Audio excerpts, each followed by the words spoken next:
United Nations experts on Wednesday urged the United States to halt what would be the country's first execution by nitrogen gas, warning it could cause grave suffering and even be considered torture as a federal judge weighs whether to allow the untested method to be used later this month. Smith is one of just 2 people alive in the U.S. who has survived an execution attempt. In November 2022, Smith endured a botched execution attempt via lethal injection.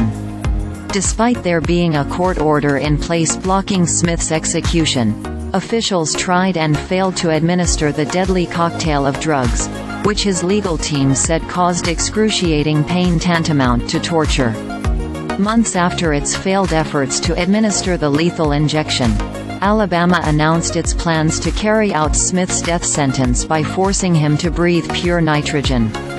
Smith, whose lawyers have also argued a second execution attempt is unconstitutional by any means, has objected to the new means of execution. He claims the nitrogen method could cause pain and suffering and that the fitted mask used to deliver the gas would also interfere with his ability to pray. A federal judge is weighing whether to allow Smith's execution to proceed after hearing arguments from Alabama and Smith.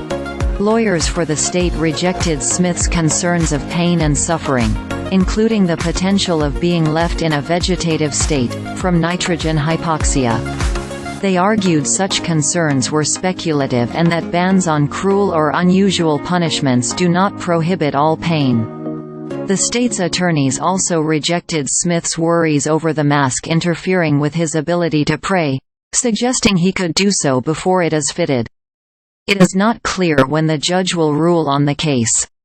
Nitrogen is an inert gas that makes up the vast majority, just under 80%, of the air we breathe. It is normally harmless when inhaled with sufficient amounts of the oxygen we need to survive, but it can become deadly in high enough concentrations. In theory, death from nitrogen hypoxia is meant to be painless and shouldn't induce feelings of suffocation, which stem from the inability to exhale carbon dioxide rather than the inability to inhale oxygen. Issues may arise, however, if the concentration of nitrogen is not high enough, such as if a mask were not fitted properly or gases mixed improperly. Evidence on what happens to humans from nitrogen hypoxia is limited, with most information reportedly coming from industrial accidents involving it and suicides. Veterinary experts generally consider the gas to be unacceptable as a form of euthanasia for animals. While responses vary considerably by species, there are reports some animals exhibit signs of distress or hyperventilate before losing consciousness.